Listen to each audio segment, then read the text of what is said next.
takadimi takajinu takadimi takajinu takadimi takajinu takadimi takajinu takadimi takajinu takadimi takajinu. நண்பர்களுக்கு வணக்கம். இன்னைக்கு நாம adisil நிகழ்ச்சியில காளான்ல இருந்து வித்தியாசமான ஒரு ரெசிபி செய்ய போறோம். ஃபர்ஸ்ட் நாம இதுக்கு தேவையான பொருட்கள் என்னென்னன்னு பார்த்துக்கலாம்.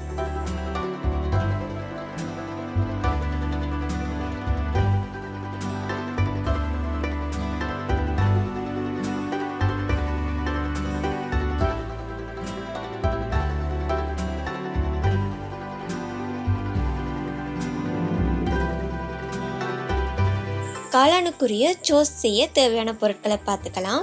300 கிராம் தயிர், வெங்காயத்தால் அழகுபடுத்துறதுக்காக சிறு துண்டுகளாக வெட்டி எடுத்து வச்சிருக்கிறேன். 1 டேபிள் ஸ்பூன் ஒலிவ் ஆயில், பாதி தேசிக்காய்,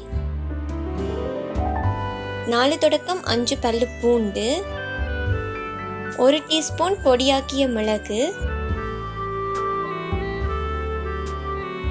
ஒரு மீடியம் சைஸ் பெரிய வெங்காயம்,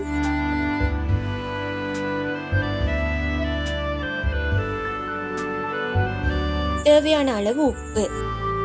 இப்ப நாம காளான் செய்யறதுக்கு தேவையான பொருட்களை பார்த்துக்கலாம். 3 டீஸ்பூன் பொடியாக்கிய காய்ந்த மிளகாய், 3 டேபிள் ஸ்பூன் எண்ணெய்,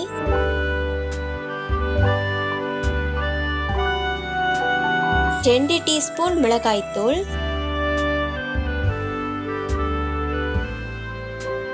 500 கிராம் காளான். சிறிய காளான்னா அப்படி எடுத்துக்கலாம், பெரிய காளானா இருந்தா வெட்டி வச்சு எடுத்துக்கோங்க.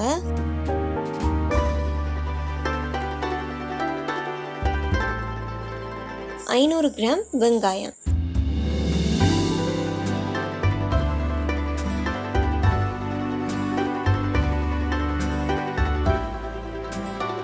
ஃபர்ஸ்ட் நாம சோஸ் செய்யலாம். இதுக்கு நாம மீடியம் சைஸ் வெங்காயத்தை சிறிய சிறிய துண்டுகளாக வெட்டணும். அது கூடவே பூண்டையும் சிறிய சிறிய துண்டுகளாக வெட்டி எடுத்துக்கோங்க.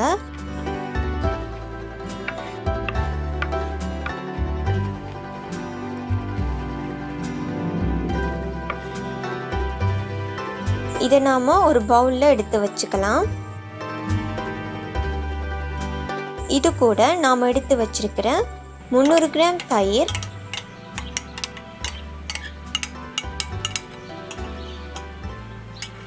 1 tablespoon olive oil, 1 teaspoon பொடியாக்கிய மிளகு,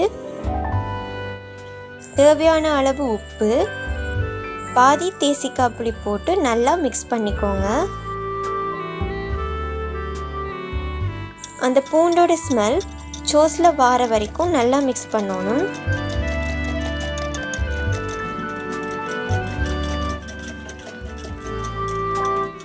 இப்போ நாம இதை ஒரு பவுல்ல விட்டுக்கலாம்.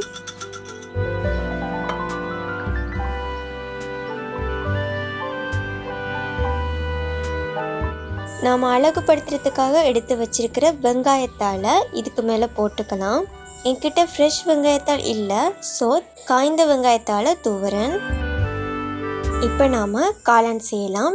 சிறிய காளானாக இருந்தால் வெட்ட தேவையில்லை, பெரிய காளானாக இருந்தால் வெட்டணும். வெங்காயத்தையும் இதே மாதிரி வெட்டிக்கணும். நான் இப்போ ஒரு பேன் எடுத்து அதில் 3 டேபிள் ஸ்பூன் எண்ணெய் விடுறேன்.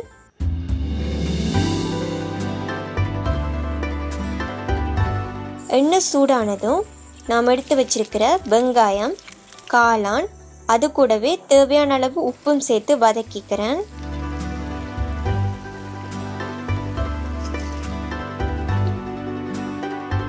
முக்கால்வாசி வதங்கினதும் 3 டீஸ்பூன் பொடியாக்கிய காய்ந்த மிளகாய், 2 டீஸ்பூன் மிளகாய்த்தூள் சேர்த்து பச்சை வாசனை போகிற வரைக்கும் வதக்கணும். நாம் 5 to 6 மினிட்ஸ் மிதமான சூட்டில் வதக்கிக்கணும். இந்த மாதிரி பதத்துக்கு வரும்போது நாம் அதை எடுத்துக்கலாம். இப்போ நம்மளோட சுவையான காளான் ரெசிபி ரெடி ஆயிடுச்சு.